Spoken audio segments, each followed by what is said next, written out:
Hello everybody, this your girl T Green back with another video. I am actually back in the kitchen, y'all. And I am recording. So I'm making a quick and easy pasta dish that you can add some extras to stretch it. This is very inexpensive. You can add some things, you can take some things out. It is 100% up to you. So let's go ahead and get into what you are going to need in order to make this dish. Got some ground beef, and I actually have this because I made some cabbage soup, and it was a nice size pack of ground beef, and I only used half, so I figured I'll put the other half of this.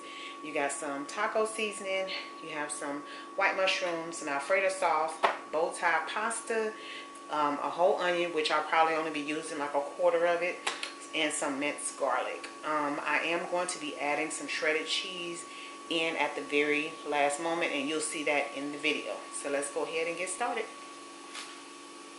Alright, happy people. I have some water that is boiling over here on the other side of the stove that is going to be for my pasta. I like my water to come to a rolling boil before I actually put my pasta in it. But now I'm going to go ahead and turn my stove on and get started on my browning my ground beef.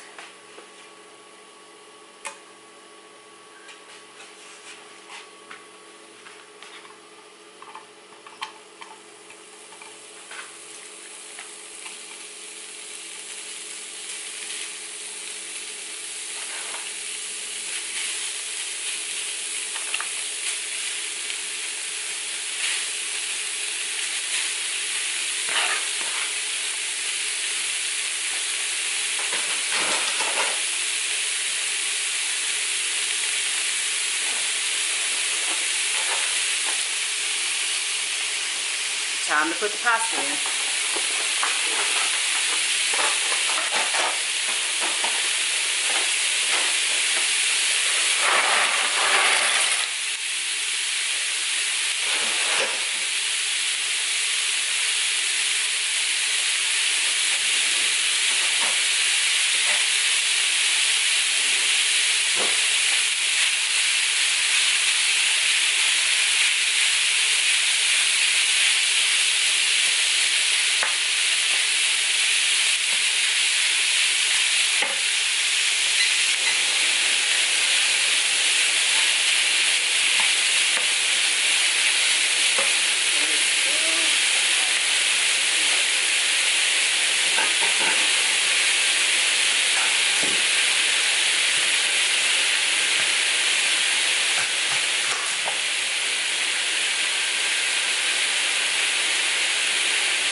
Alright, so our meat is all browned up, and I drained off the excess fat. Now, here's my thing, because, you know, meat is meat, meat is meat, and even something like this, you can overcook it, and it'll have a weird texture to it. So, my rule of thumb, is that you don't have to cook the meat all the way done before you drain it. Because once you put it back in the pan, and then you add, like now I'm adding mushrooms and onions, you're going to continue to cook it, and even after it marries with the pasta, it's still going to be cooking. So you technically don't have to cook it, you know, so all the way through, because the cooking process doesn't stop with browning your ground beef. So that's something to think about. And, you know, that's why, like, when I cook steak, especially if I cook steak and the steak is rather thin, I literally, like my oil, my butter, whatever I'm choosing to sear my meat with, I am literally flash searing it in the pan depending on how thin the steak is. Now, me personally, I don't eat meat that's bleeding. My husband loves the idea of, you know, having a steak that leaks or whatever. I don't like that. That's not cute. It's not tasty. It makes me feel weird, which is one of the things that I did not miss when I was plant-based. But, you know, to each his own. So anyway, here I am just sauteing my onions and my mushrooms, and I am going to put a little broth on this. Turn the heat down just a little bit. Actually, you know what, instead of using broth, I'm going to use some of my pasta water and turn the heat down and just let those veggies get nice and soft. They don't have to be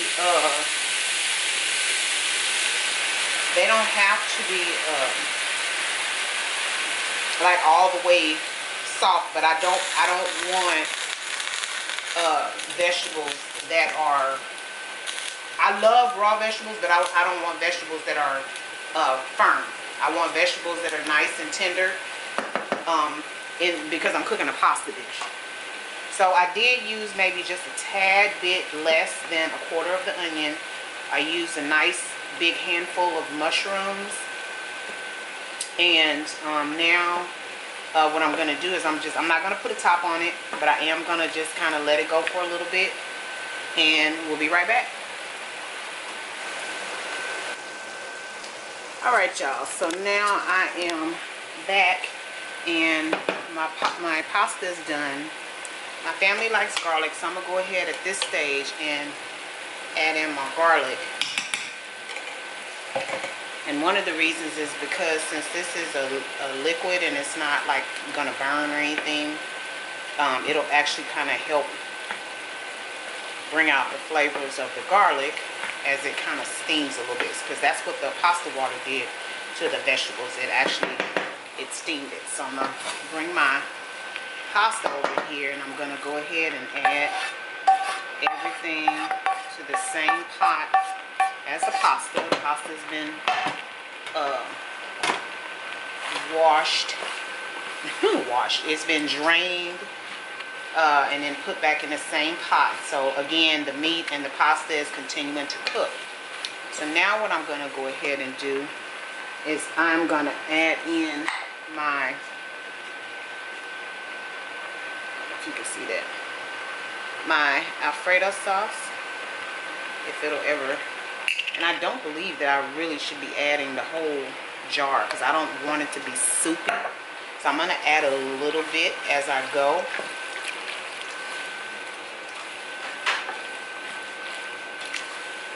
And you'll see how it comes out.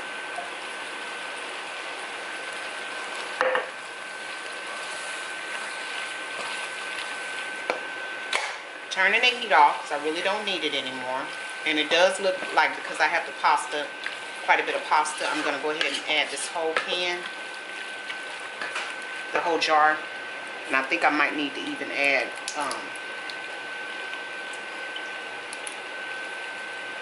like a little water to get the excess.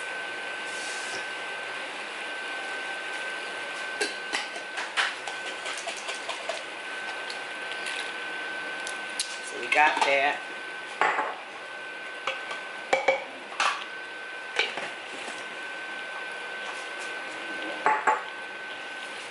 Okay. And then the last little thing I'm going to add in here before I add my cheese, and the heat is off, I'm going to add a pack of taco seasoning. And this is just to give it a little flavor.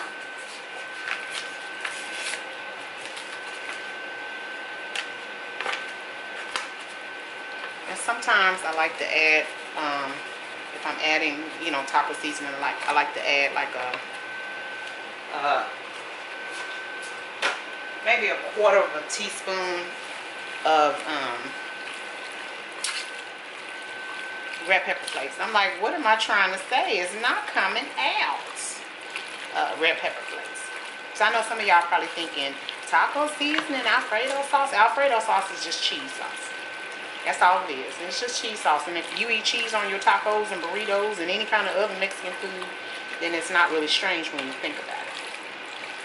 It's not going to be a whole lot of meat in here because there is a whole lot of pasta. But the idea is to try to reuse some of the ingredients that I already had. The only thing I don't have in here is something green, which is perfectly okay. But the mushrooms and onions does kind of give it a little extra flavor. And so now what I'm going to do is I'm actually going to, and if y'all hear that fan, I apologize. There you go. I had some leftover Parmesan cheese and some leftover 3 cheese. So I'm going to throw that in on top and stir it up.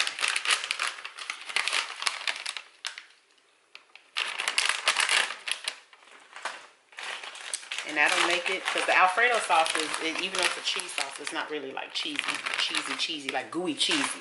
That kind of cheese. So we're going to stir this up.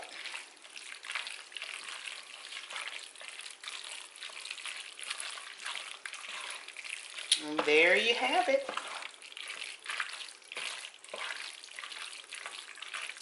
That's going to be a quick and easy pasta dish that you can actually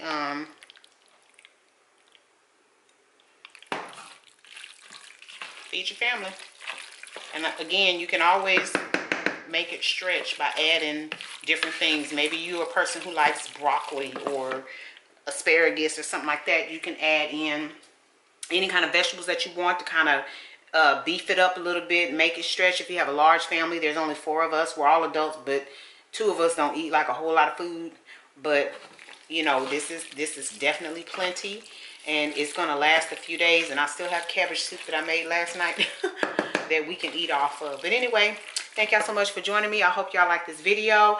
Please remember to like, share, comment, and subscribe. And if you think you might be interested in my membership, I do have a membership on my channel. The newest level that's been added does afford you a personal care box every quarter, and you get all kinds of neat little goodies when we're actually about to do a new product release. But as we always say, love yourself, love somebody else, and until next time, y'all take care. Bye.